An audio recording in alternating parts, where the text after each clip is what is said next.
Welcome students. आज के इस लेक्चर में आपका स्वागत है।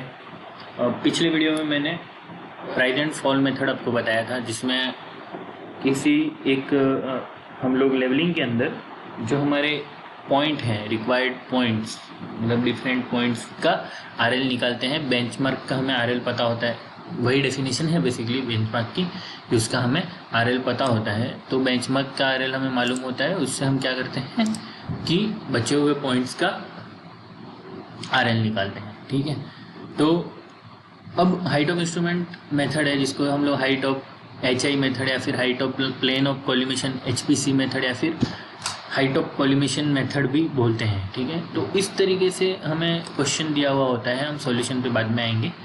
ठीक है, तो इस तरह से हमें क्वेश्चन दिया होता है। जो लास्ट टाइम क्वेश्चन था वो सेम।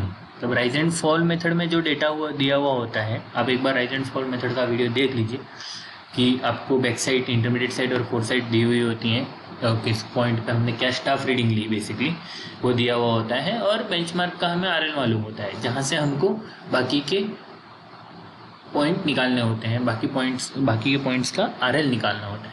अब राइज एंड फॉल मेथड में हम क्या करते हैं, यहाँ पर दो कॉलम ऐड करते हैं, राइज का एंड फॉल का, और सॉल्व करते हैं। इस टेबल में क्या फ़र्क हो जाएगा, राइज एंड फॉल नहीं होके height of plane of collimation या फिर height of instrument. Height of instrument क्या होता है कि मेरी जो लाइन ऑफ कॉलिमेशन है, ठीक है, या फिर आप और आसानी से समझने के लिए जो लाइन ऑफ साइट है उसका, जैसे कि अगर मेरा इंस्ट्रूमेंट इस तरीके से सेट है, तो ये जो मेरा यहाँ पे लाइन ऑफ साइट होगा, थोड़ा टेढ़ा नहीं सीधा, लाइन ऑफ साइट होगा, ये सपोज मेरा लाइन ऑफ साइट है, और अगर मेरा ये डेटम है तो डेटम से मेरी लाइन ऑफ साइट की हाइट कितनी है, एलिवेशन कितना है, वो मेरा हाइट ऑफ इंस्ट्रूमेंट कहलाता है। ठीक है, तो ये हाइट ऑफ इंस्ट्रूमेंट HI की डेफिनेशन है।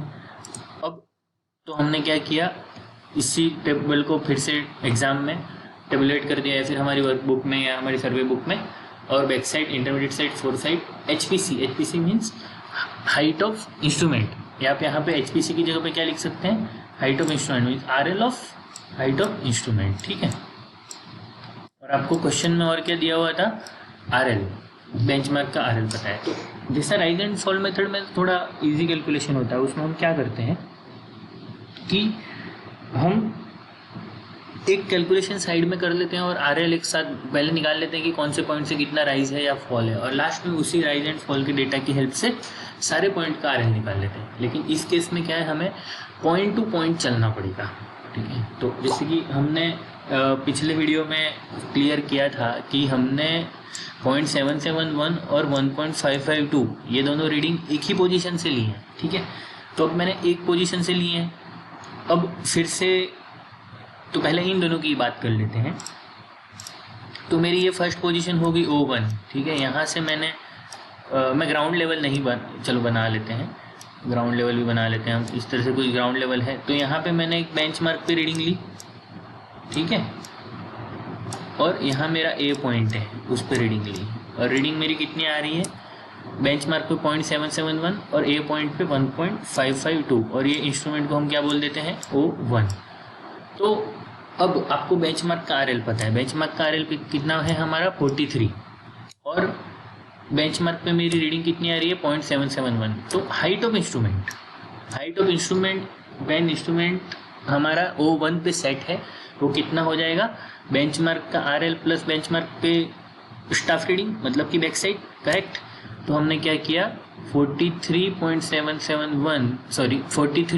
प्लस 0.771, तो हमारा हाइट ऑफ इंस्ट्रूमेंट क्या आ गया, 43.771। और ये हाइट ऑफ इंस्ट्रूमेंट कब काम आएगा, जब मेरा पॉइंट O1 पे, आप क्या कर सकते हैं एग्जाम में या लास्ट में रिमार्क्स करके टेबल बना सकते हैं, और यहाँ आप दिखा सकते हैं कि इस केस में मेरा इंस्ट्रूमेंट कहाँ था, O1 पे था।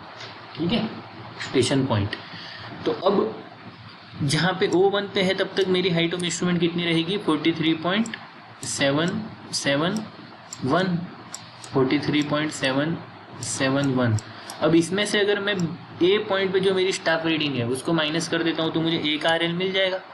तो A पे मेरी स्टाफ रीडिंग क्या है, जब मेरा इंस्ट्रूमेंट O1 पे है तो वो क्या काउंट हो जाएगा, फोर साइड। तो 1.552 को किस में से माइनस करना है, हाइट ऑफ इंस्ट्रूमेंट में से। तो 43.771 में से मैंने बेसिकली 43.771 में से 1.552 को माइनस किया तो कितना आया 42.219। तो अब मेरे पास ए पॉइंट का आरएल है। तो अगले सेटअप के लिए जो काम इस सेटअप के लिए मेरा ए पॉइंट ने किया था वो अगले सेटअप के लिए इस सेटअप के लिए जो काम मेरा टेम्परेरी बेंचमार्क ने किया था वो अगले सेटअप के लिए मेरा ए पॉइंट करेगा। कैसे? अब अगले सेटअप के रीडिंग कौन कौन से हैं, बैक साइड, इंटरमीडिएट साइड और फोर साइड। तो ये जो 3 रीडिंग है वो मेरे अगले सेटअप के रीडिंग है। और सेटअप मीन्स जहाँ पे मैंने इंस्ट्रूमेंट सेट किया है तो O2, ठीक है। तो चलें हम O2 बनाते हैं। O2 कैसा बनेगा मेरा, ए पॉइंट, बी पॉइंट और सी पॉइंट तीनों को कवर करते हुए। तो आपका O2 कुछ ऐसा ही हो गया। इसी का कंटिन्यूशन कर लेते हैं, थोड़ा ज़्यादा सही रहेगा समझने के लिए कि ऐसे कुछ है, ठीक है। चलो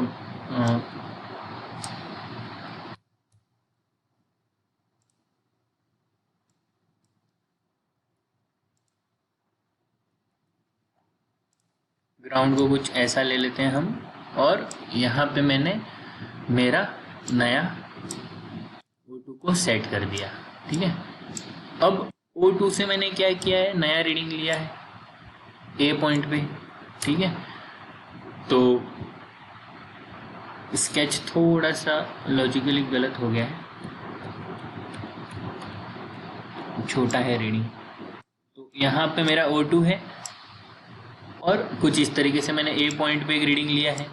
जो रीडिंग कितना आया मेरा, बैक साइड 0.802, और आगे जाके क्या हो रहा है 2.311 मेरा बी पॉइंट पे रीडिंग है। सपोज कि मेरा बी पॉइंट है, और फिर सी पॉइंट पे मेरा रीडिंग क्या है, सी पॉइंट पे 1.990। तो इस तरीके से कुछ मेरे पॉइंट बन रहे हैं। बी पॉइंट पे रीडिंग क्या है मेरी 2.311 और सी पॉइंट पे 1.990। तो बेसिकली अब मैं क्या करूँगा, मुझे ए पॉइंट का आरएल पता है। ए पॉइंट का आरएल कितना है मेरा, पुरानी कैलकुलेशन से 42.219। अब ए पॉइंट की बैक साइड पता है O2 से, तो बैक साइड को ऐड किया तो 0.802 को 42.219 में ऐड किया तो मुझे कितना मिला 43.021। तो ये क्या हो गया मेरे सेकंड सेटअप के लिए मेरी हाइट ऑफ इंस्ट्रूमेंट या फिर height of plane of collimation हो गया। अब उसमें से क्या, अब यहाँ ये मुझे मिली है कितनी 43.210। तो बी और सी के लिए भी मेरा 43.210 रहेगा। अब बी और सी की स्टाफ रीडिंग, तो बेसिकली बी पे मेरा इंटरमीडिएट साइड और सी पे मेरा फोर साइड को माइनस करूँगा तो मुझे बी और सी की रिस्पेक्टिव आरएल मिल जाएगी। तो मैंने फिर से अब क्या करना है कि 43.210 में से 2.311 को माइनस किया तो कितना मिला 40.710, और 43.021 में से 1.99 माइनस किया तो मेरा रीडिंग कितना आया 41.031। इस तरीके से हमने O1 और O2 से कंसेप्ट को समझा है। अब आगे मैं टेबल में ही सॉल्व करूँगा, अब उसको कैच करने की कोशिश करना, ठीक है। अगला सेटअप क्या हो जाएगा मेरा, अब अगले सेटअप के लिए बेंचमार्क का काम कौन करेगा, बेंचमार्क जैसा काम कौन करेगा, सी पॉइंट, ठीक है, जिसका आरएल मेरा 41.031 है। तो अगला सेटअप क्या है, बैक साइड, इंटरमीडिएट साइड और फोर साइड। तो ये इन 4 पॉइंट पे रीडिंग ली गई है। मेरा जो नेक्स्ट सेटअप है O3 से, तो जब मेरा C पॉइंट का RL 40.031 को मैं C पॉइंट की बैक साइड में ऐड कर दूंगा 3.580, तो मुझे O3 सेटअप के लिए हाइट ऑफ इंस्ट्रूमेंट मिल जाएंगे, ठीक है। तो कितना है 44.611, 44.611, 44.611। और अब आगे क्या करना है, आपको मालूम ही है 44.611 में से 1.220 माइनस किया तो D पॉइंट का RL, उसमें से हमने 3.675 को माइनस किया तो हमें E पॉइंट का RL, और 44.611 में से 4.02 माइनस किया तो 40.591 F पॉइंट का RL मिला। तो इस तरीके से हमें D, E, F 3 पॉइंट के RL मिल गए हैं।